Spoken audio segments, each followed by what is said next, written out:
early color photographic processes, such as autochrome,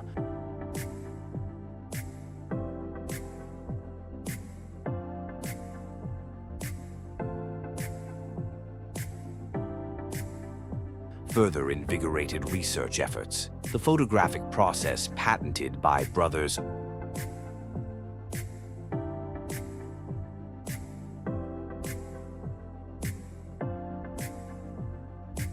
Auguste and Louis Lumière in 1903.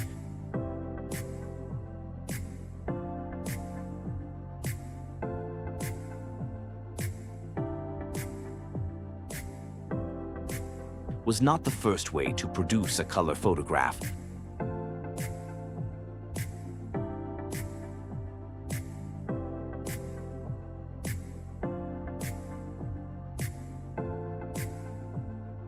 But it was simpler than previous ones.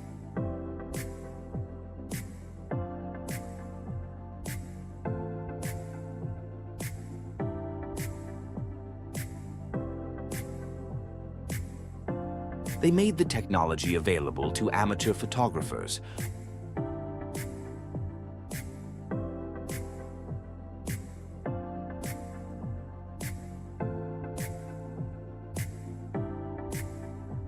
Although it was still more expensive and cumbersome than black and white processes.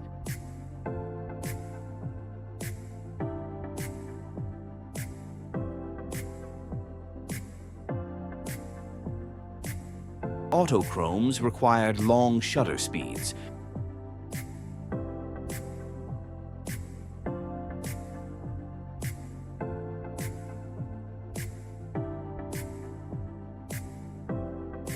So the subject had to remain perfectly still from a few seconds to several minutes, depending on the level of light.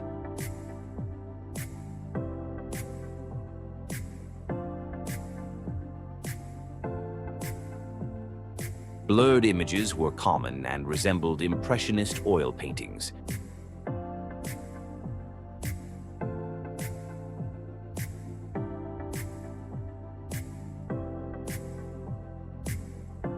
Storing glass plates was a challenge.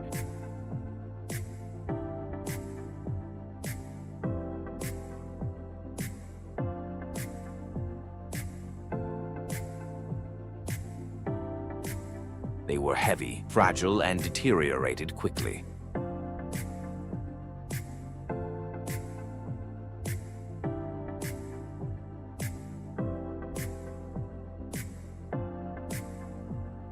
And like a Polaroid or daguerreotype,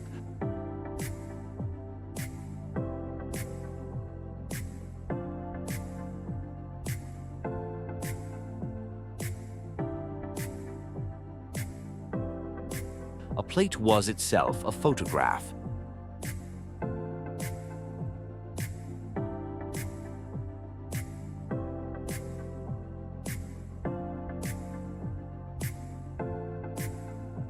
Which meant that unless you were lucky enough to break or damage one,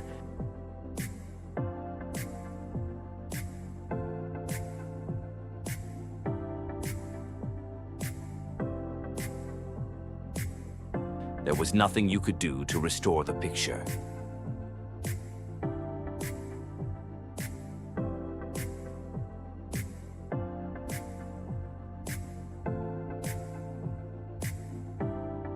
Another disadvantage of autochrome was its low light transmission.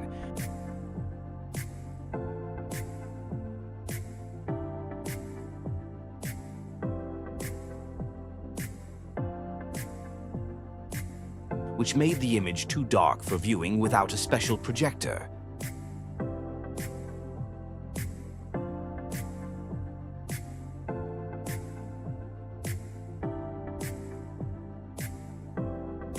Thus, the act of viewing was itself a production, a spectacle.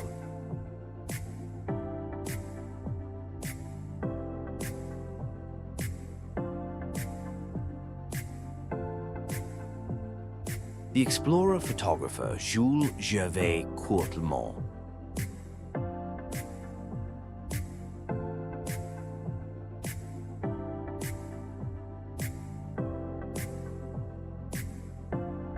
publicly displayed his images of the Middle East in Lyon and in Paris.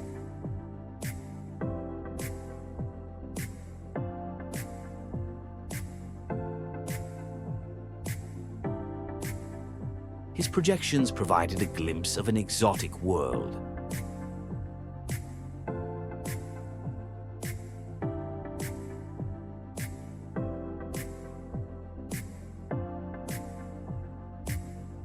Albert Kahn was present at Gervais Courtelmont's shows.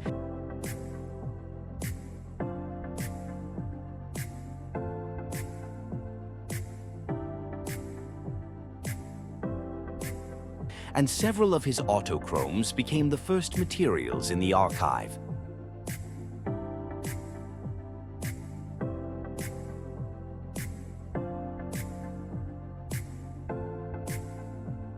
The colors of the autochromes are magnificent.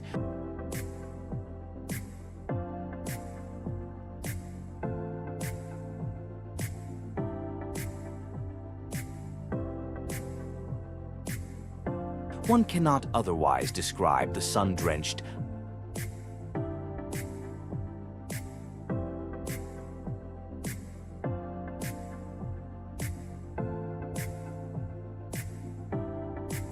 lapis lazuli and rich scarlet.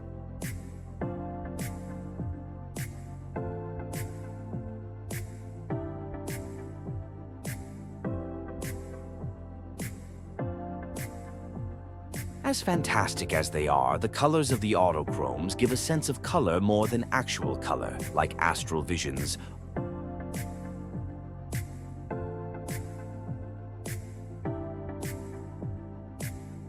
Autochromes testify to the wonder of life.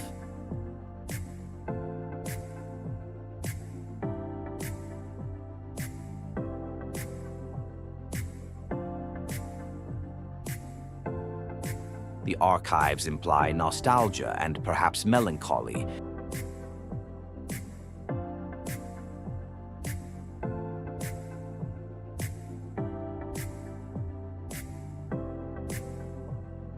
Especially when they are incomplete. No matter how hard Kahn tried,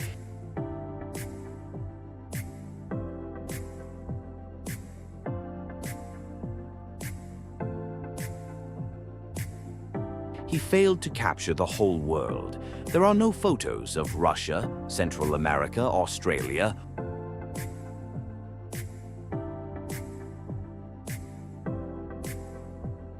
or the Pacific Islands. The whole of Africa is represented by just a few countries.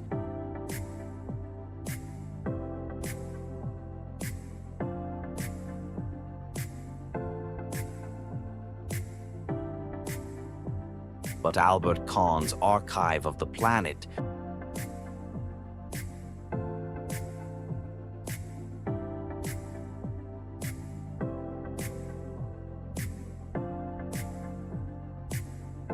makes it clear how much is at stake for us today.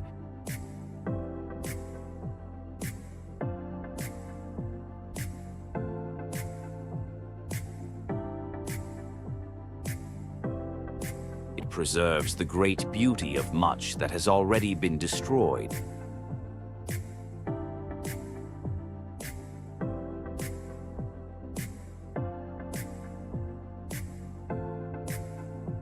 And disappeared. Kahn was neither the first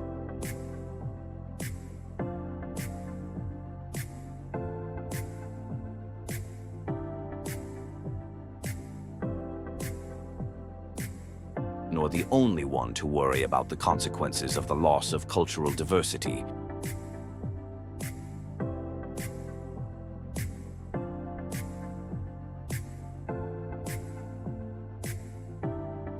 He was moved by the destruction he felt and saw around him.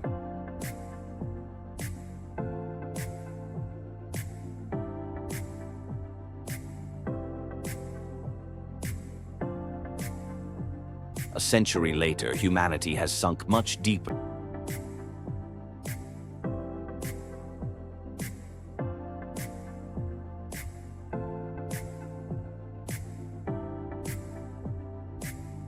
into this process of globalization.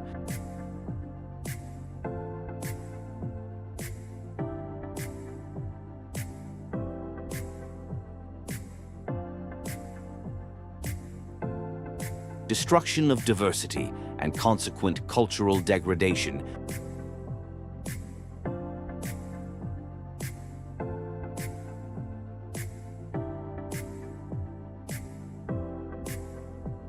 Than Khan could have imagined. The digitized fruits of the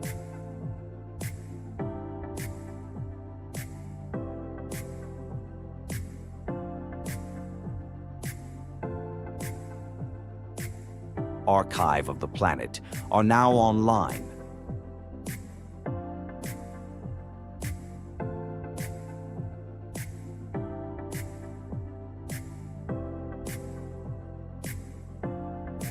On the website of the Albert Kahn Museum.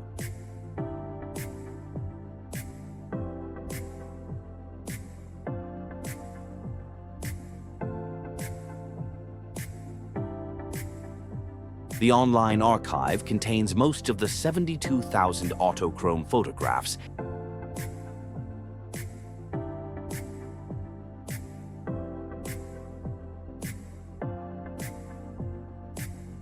taken in 50 countries around the world. We have selected striking and memorable images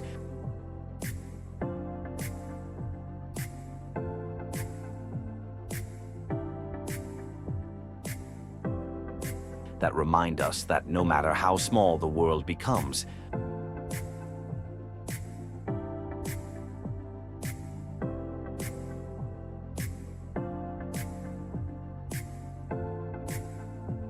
the past remains a foreign country.